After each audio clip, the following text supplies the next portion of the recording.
अस्सलाम वालेकुम। वीडियो में पोल्ट्री फार्मर हजरात की एक इंतहाई अहम नुक्ता की तरफ तवज्जो दिलाना चाहूँगा। वो ये कि जब भी आप चूज़े रखें और आप उनके नीचे बिछाली के तौर पे, बेडिंग के तौर पे अगर लकड़ी के बरादा का इंतखाब करते हैं तो उसमें आपको दो चीज़ों का ख़ास ध्यान रखना है। पहली चीज़ ये कि कम अज़ कम आधा इंच आपने इसका लेवल रखना है, इसकी मोटाई कम अज़ कम आधा इंच होनी चाहिए। और दूसरी चीज़ ये कि जब भी लकड़ी के बरादा को चिकन्स के नीचे बिछाएं, उनके नीचे बिछाने से पहले इस बात को यकीनी बना लें कि वो खुश्क है या नहीं।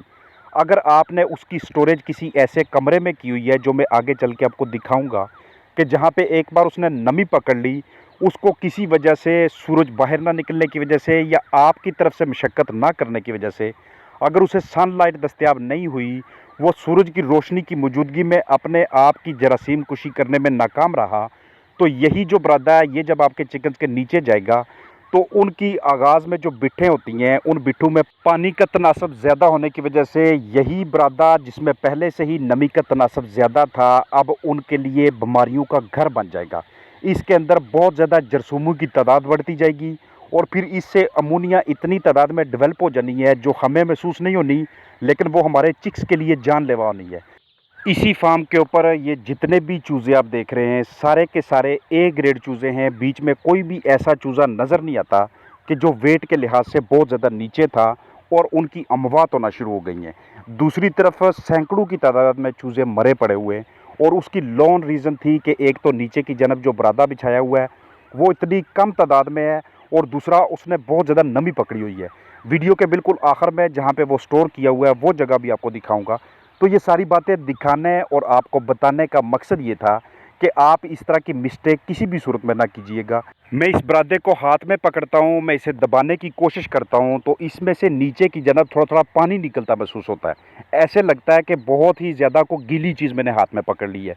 तो जो चीज़ मुझे हाथ में पकड़ने से इस तरह से फील हो रही है, वो इन नन्हे मुन्ने चिक्स के लिए, उनके इस छोटे से रेस्पिरेटरी ट्रैक के लिए और बिल्कुल कमज़ोर किस्म के क़ुव्वत मदाफ़त निज़ाम के लिए किस तरह की सूरत रखती होगी, ये हम अंदाज़ा कर सकते हैं। इसीलिए मैं तलकीन कर रहा होता हूँ कि जब भी चूज़े डालें उस जगह को इतना ज़्यादा खुश्क कर लें कि उसमें बाद में किसी किस्म के चिकन्स के लिए रेस्पिरेटरी प्रॉब्लम्स जैसे मसाइल ना पैदा हो सके।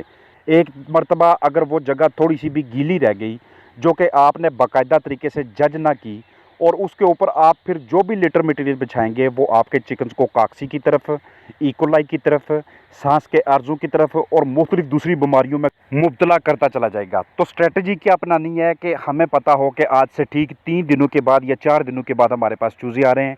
हमने जो भी लिटर मटेरियल लेना है, अगर तो हमने लकड़ी के बरादा का इंतखाब किया है तो 3 से 4 दिन पहले मंगवा के उसको रोज़ाना की बुनियाद पे चाहे 1 घंटा चाहे 2 घंटे सनलाइट लाजमी लगवानी है।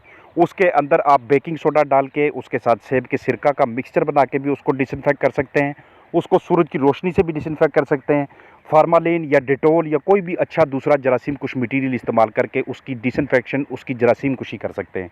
तो इस तरह के बरादू का इंतखाब करते वक्त और फिर अपने कीमती चिक्स के नीचे बिछाने से पहले कम अज़ कम ये सारे पैरामीटर्स लाजमी तौर पे चेक कर लिया करें कि कहीं ऐसा तो नहीं कि हम खुद अपने हाथों से अपने चिकन्स के लिए बीमारियां लेके आ रहे हैं, हम खुद अपने हाथों से उनके लिए माहौल को नासाजगार बना रहे हैं और फिर आगे नुकसान होने के बाद हम गौर कर रहे होते हैं फीड में कोई मसला तो नहीं है, क्या हमारे पास जो चिक्स आए हैं क्या उनमें पीछे से किसी किस्म की कोई प्रॉब्लम तो नहीं आई, हैचरी वालों ने मसला कर दिया, चिक्स नहीं ठीक आए।